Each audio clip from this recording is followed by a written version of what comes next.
Hi, everyone. Hey, today I want to talk to you about understanding who your market is. Who is it that you are marketing to? If you don't know who your client is, you're going to price yourself wrongly. That means you are going to try to make a gift that everyone wants when the reality is, there's Amazon, there's Countrywide gift baskets, there's a lot of competition out there that you cannot compete against because you don't want to be the Amazon of gift baskets or gift wrapping. So my suggestion is the first and most important thing you need to know is who are you marketing to? Because truly you might be making beautiful gifts, but the reality is you have a business and you're trying to make a profit. Otherwise it's a hobby. So even if it is a hobby, you want to make sure that you're doing it right. So you want to master who is your avatar, your perfect client. So something I ended up doing is I went back through who are my clients that never really asked me a ton of questions. They just say, hey, Michelle, I have a $300 budget. This is who the gift is for.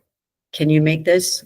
Bam. Then I make that gift and then I send them a picture and then I have them approve of it. 99% of the time they don't want to change, but I know my client. So what you want to do, instead of trying to build baskets for the entire mass, build baskets for your client. Find out who your best clients are currently. So now once you know that, you can start to develop your avatar. Something that I did is I have a picture of the person I'm selling to. They're a corporate VP or an executive assistant to a CEO, or they're a marketing company or they're a public relations company. And I took that information and I built my avatar around that. And so I know how old this person is. I know what kind of car they drive. And that picture is actually hanging up outside in one of my workshops in my garage. And that way, when I'm speaking, I know who that person is that I'm selling to or marketing to, because that's really what you're doing. Remember, you are marketing your business. And there's a lot of companies that are competition for you. So you want to make sure that number one, you know who that person is that you're selling to. And number two, you want to make sure that you have a unique selling proposition. What makes you different? Nifty, we buy everything American made as close as we possibly can. Glue guns, there's certain things that we buy that are not American made because they don't make them here. But we're also a luxury brand. So we know our client well and we know what they like and we know what they want. So make that a goal for this year. Like, who is your client?